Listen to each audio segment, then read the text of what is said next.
Mi familia.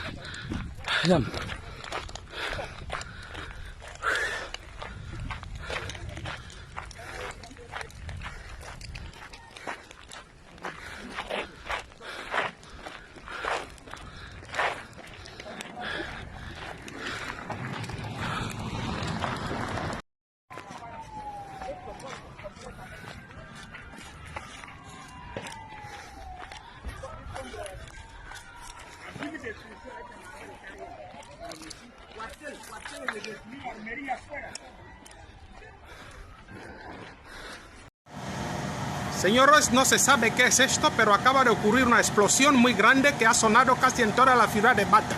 Ahí tenéis el humo que está saliendo, pronto sabremos qué es lo que ha pasado, señores. Es una cosa jamás vista en esta ciudad.